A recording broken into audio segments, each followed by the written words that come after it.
Yeni bir videodan herkese merhabalar dostlar. Hoş geldiniz, sefalar getirdiniz. Bugün sizlerle beraber sevgili temsilcimiz Toprak Razgatlıoğlu Superbike Most hafta sonunun başında neler yaptı? Cuma günü onun için nasıl geçti? Ve Toprak neden şimdiye kadarki en iyi Cuma günümdü dedi? Bunları özetleyeceğim. Videonun başındayken destek amaçlı beğenilerinizi ve yorumlarınızı esirgemezseniz çok sevinirim. Aynı şekilde abone olup bildirimlerinizi açtığınız takdirde de bu videolardan daha hızlı şekilde haberdar olabilirsiniz diyelim ve o zaman hızlı bir biçimde videoya doğru geçelim.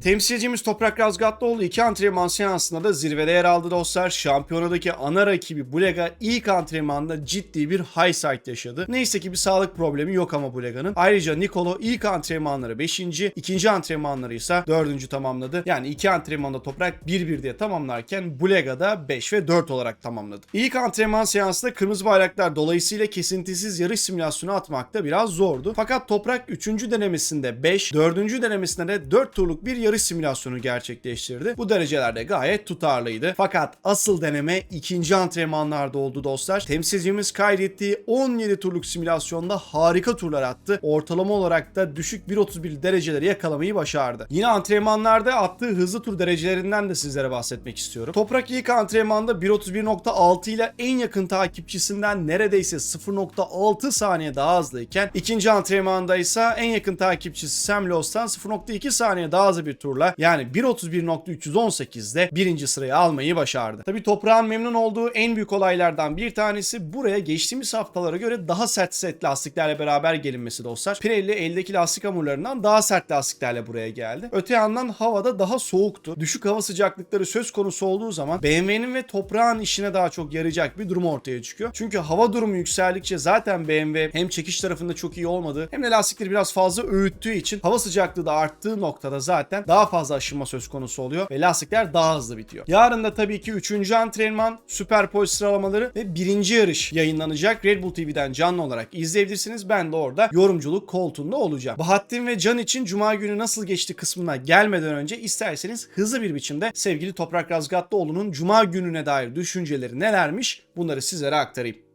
Bu sezon geçirdiğim en iyi Cuma günü oldu. Gerçekten çok mutluyum. Pist çok kirliydi. Perşembe günü pist yürüyüşünü incelerken bunu gördüm. Sonra yağmur yağdı ve bu sebeple tutuş çok yüksek değildi. Geçen yılki gibi değil. Motosikletim normalden farklı hissettiriyordu. Birkaç tur sonra yol tutuşu arttıkça işler düzeldi. Motosiklet o kadar da kötü değil. Arka tarafı artık iyi ayarlanmış durumda. Hava biraz zorluydu. İyi bir tur zamanı yaptık. Neredeyse 20 turluk bir yarış simülasyonu yaptık ve görünüşe göre her tur 1.31'lerdeydi. Yani iyi bir zaman. Yarışa hazırız gibi görünüyor. Tur zamanı iyi ve etkileyici ama yarış her zaman farklıdır. Arka lastiği korumanız gerekiyor ve ayrıca son turlarda daha fazla tutuşa ihtiyacınız var. Bu gerçekten çok zor bir durum. Görünüşe göre güçlüyüz ama yarın havanın nasıl olacağını bilmiyoruz. Kazanmam gerekiyor. Birinciliği gerçekten özledim. Ayrıca Toprak ilk antrenmanda çok fazla kaza yaşanmasıyla alakalı yani Bulega'nın, Rey'in, Iannone'nin ve Locatelli'nin kazalarına dair de şu anekdotu ekledi. Belki de yeni arka lastik için hava çok soğuktu ve pist de kirliydi. Daha sıcak koşullarda bu sorunun yaşanacağını sanmıyorum. Iannone'nin parmağının kırılması sebebiyle çok üzüldüm. Bulega'da motosikletten uçtu ama neyse ki hiçbir yerini kırmadı. Bu iyi bir şey çünkü şampiyonluk için mücadele ediyoruz. O pistte olmasaydı bu yarışın tadını çıkaramazdım. O da geçen yıl benim hissettiğim duyguların aynısını hissediyor. Tekrar motosikleti sürebildiği için çok mutluyum. Diğer yandan motosikletim her pistte farklı hissettiriyor. Sorunlar yaşıyoruz ve motoru geliştirmeye devam ediyoruz. Ancak buradaki bazı virajlardaki frenleme şeklimden ve şikan geçişlerimden oldukça memnunum. Cremona'dan bir ayarlarımızı geliştirebildik ancak daha fazlası da var. Yarış simülasyonumda Ducati'den Sam Lowes'un gerisindeydim ve 2. ve 10. virajların çıkışına inanılmaz hızlı bir şekilde hızlandı. Hızlanıyorum ancak benden uzaklaşıyor. Bunun yeni kurallardan mı kaynaklandığını bilmiyorum. En yüksek hız açısından yalnızca Alvaro Bautista çok hızlıydı. Diğer Ducati'ler değildi. Ayrıca Yamaha'nın artık bizimle hemen hemen aynı seviyede olduğunu söyleyebilirim. Ayrıca temsilcimiz son bölümde yakıt akışı limitine dair soruları cevapladı ve şunları söyledi. Yeni akış limiti Ducati'de ivmelenme açısından hiçbir şeyi değiştirmedi. Bunu ancak son sürat giderken fark edebilirsiniz. Bu kural değişikliği motosikletimi her yönden değiştirdi. Benim için tork ve ivmelenme artık eskisi gibi değil. Bunu özellikle yavaş virajlardan çıkarken fark ediyorum. Yarış simülasyonum oldukça güçlüydü ve tur zamanım da fena değildi. Ama her virajda elimden gelenin en iyisini yapmam gerekiyor. Sam Lowe tur zamanımın iyi olduğunu söyledi. Ama o sadece zamanı görüyor. Frene basarken ve yön değiştirirken ne kadar zorlandığımı görmüyor.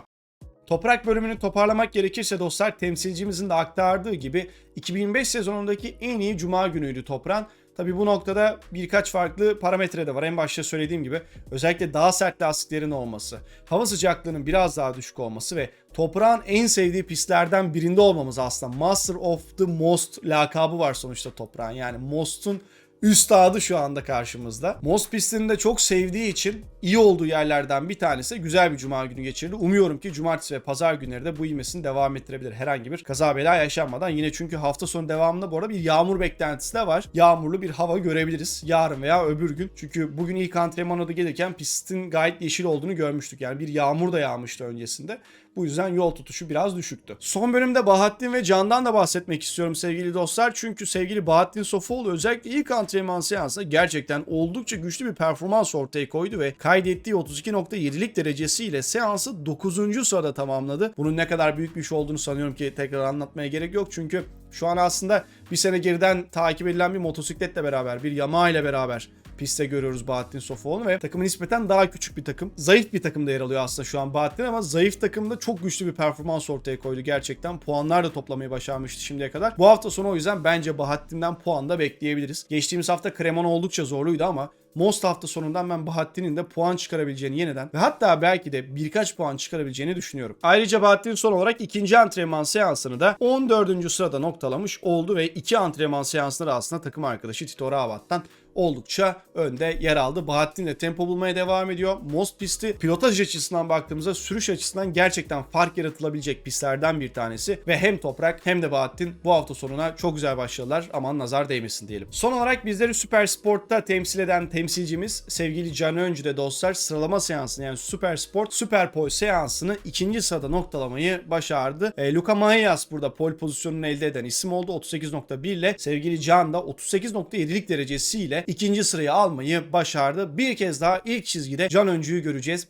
Geride bıraktığımız yarış hafta sonunda Cremona'da maalesef ilk yarışta kendisi bir talihsizlik yaşamıştı. İkinci yarışa geldiğimiz zamansa bu sefer mekanik bir arızadan dolayı yarışın başından beri yaşadığı bir mekanik arıza yarışın son bölümüne doğru ilerlerken yolda kalmasına sebebiyet vermişti. Ve Cremona maalesef ki pek de iyi şekilde sonuçlanmamıştı kendisi için. Fakat bu hafta sonuna yine çok hızlı bir başlangıç yaptı sevgili Can ve hem Valentin Davis hem de Stefano Manzi gibi iki tecrübeli rakibini geri bırakmayı başardı. Tabi diğer hızlı rakipleri olan Tom Boutemos 8. sırayı alırken Ben Snyder ise 23. sırayı alabildi. Şampiyona lideri Stefano Manzi yine ön taraflarda ikinci çizgiden mücadeleye başlayacak. Yine yarın onu da Red Bull TV'den takip edebilirsiniz. Linkini hemen aşağıya yorumlara sabitleyeceğim. Buraya kadar izlediğiniz için çok teşekkür ederim. Cuma günü bizim için gerçekten çok verimli oldu temsilcilerimiz açısından. Umuyorum ki hem cumartesi hem de pazar günlerinde de birçok galibiyetle beraber Toprağın 3'te 3 yaptı. Bahattin'in puanları elde ettiği, Can'ın da 2'de 2 yaptığı zaferlerle dolu bir hafta sonu umuyorum ki geçiririz ve İstiklal Marşımızı bizlere dinletmeye hem de tüm dünyayı dinletmeye devam eder temsilcilerimiz diyelim